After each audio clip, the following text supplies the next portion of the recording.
मेरे प्यारे मित्रों, आज सोशल मीडिया पर एक बहुत ही बेहतरीन चीज़ देखने को मिला। किसी ने लिखा है, दिवाली और छठ के बीच स्कूल खुली है, देखना बच्चे स्कूल नहीं आएंगे। फिर भी प्रभारी या हेडमास्टर गलत ढंग से बिना बच्चे के भी 50% से ज़्यादा बच्चों की उपस्थिति बनाएंगे। पटना में बैठे एसीएस साहब देखेंगे, बच्चे की उपस्थिति तो अच्छी है, यही हमारा कमज़ोर नब्ज है, यहीं से हम लोग फेल हैं।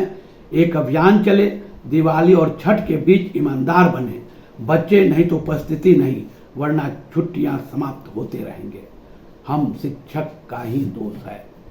बहुत अच्छी लाइन है, जिसने भी लिखा है वो सही लिखा है, क्योंकि सरकार के पास जब ये मैसेज जाता है कि बच्चे आ रहे हैं, तो निश्चित तौर पर सरकार का मनोबल बढ़ता है और वो छुट्टी की कटौती करते जाते हैं। आज हर्ष ये है कि जो दिवाली से छठ तक की छुट्टी मिला करती थी, आज आप दिवाली में 1 दिन, छठ में 3 दिन सुनने में आ रहा है, और भैया दूज, गोवर्धन पूजा, चित्रगुप्त पूजा, ये सब समाप्त। आने वाले समय में हो सकता है कि और छुट्टियों की कटौती की जाए। क्यों की जाए? क्योंकि जब बच्चे आएंगे नहीं, फिर भी आप अटेंडेंस बनाएंगे और वो मैसेज सरकार के पास जब जाएगी, निश्चित तौर पर सरकार का मनोबल बढ़ेगा और आप लोग की छुट्टियों में कटौती होती रहेगी। प्यारे मित्रों, आने वाले समय में आपको भी सावधान रहने की जरूरत है। एक खबर सभी को जानना होगा, यह अच्छी खबर मैं तो नहीं मानता, लेकिन स्कूल में पढ़ने वाले बच्चों का आधार कार्ड बनाने की जवाबदेही अब हेडमास्टर साहब की हो गई है। प्रधानाध्यापक, प्रभारी प्रधानाध्यापक, या आप कहें कि बीओ साहब, प्रखंड परियोजना निदेशक, प्रखंड साधन सेवी, इन लोगों के बीच में ये मामला चला गया है। अगर स्कूल के किसी बच्चे का आधार कार्ड नहीं बनता है तो इन लोगों के वेतन से 5% वेतन की कटौती कर दी जाएगी।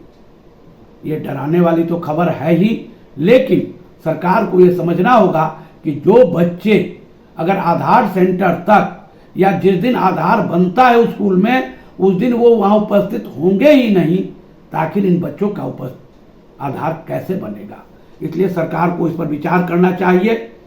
मेरे प्यारे मित्रों, आपको जानकारी होगी कि लोक सेवा आयोग द्वारा प्राथमिक विद्यालयों में प्रधान शिक्षकों के लिए 40,247 पदों की नियुक्ति होनी थी। ये नियुक्ति घट करके लगभग 2304 सीटें कम हो गई हैं। इन लोगों ने गुणा भाग देखा, स्कूलों का अध्ययन किया, कितने स्कूल में हैं, कितने स्कूल में नहीं हैं। इस प्रकार 2304 शिक्षकों का पद घट गया है। अब बीपीएससी इतने घटे हुए प्रधान शिक्षकों के पद को लेकर ही बहाली की प्रक्रिया शुरू करेगी। मेरे प्यारे मित्रों, सरकारी स्कूलों के शैक्षणिक गतिविधियों की अब रैंकिंग की जाएगी। पहले यूनिवर्सिटी लेवल पर होता था, फिर महाविद्यालय लेवल पर होता था, अब प्राथमिक विद्यालयों की भी रैंकिंग की जाएगी।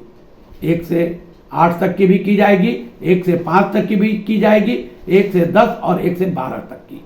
उस रैंकिंग के आधार पर सरकार के तरफ से कुछ सुविधाएं प्रदान करने का आश्वासन दिया गया है। आगे देखते हैं कि क्या क्या मिलता है, ये तो वक्त की बात है।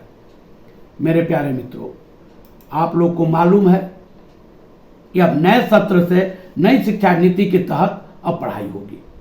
अब बच्चे, जो भारत सरकार का जो गाइडलाइन आया है, उस गाइडलाइन के तहत ही अब बच्चों की पढ़ाई होगी। ये अच्छी खबर है। और एनसीईआरटी की पुस्तकें अब ऑनलाइन भी आपको उपलब्ध होंगी। एनसीईआरटी की पुस्तकों के लिए मारामारी होता रहता है, लोग खोजने जाते हैं, किताब मिलता नहीं है। तो सरकार ने अब यह निर्णय लिया है कि एनसीईआरटी की जितनी पुस्तकें हैं वे सभी के सभी ऑनलाइन अब आपको दिखाई देगी।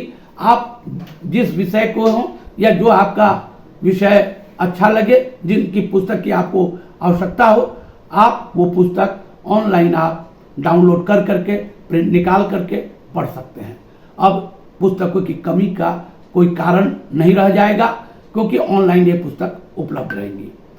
मेरे प्यारे मित्रों, मैं राजनंदन प्रसाद एक बार फिर आपसे निवेदन करूंगा कि आप मेरे चैनल को शेयर करें, सब्सक्राइब करें, लाइक करें। धन्यवाद, बहुत बहुत धन्यवाद।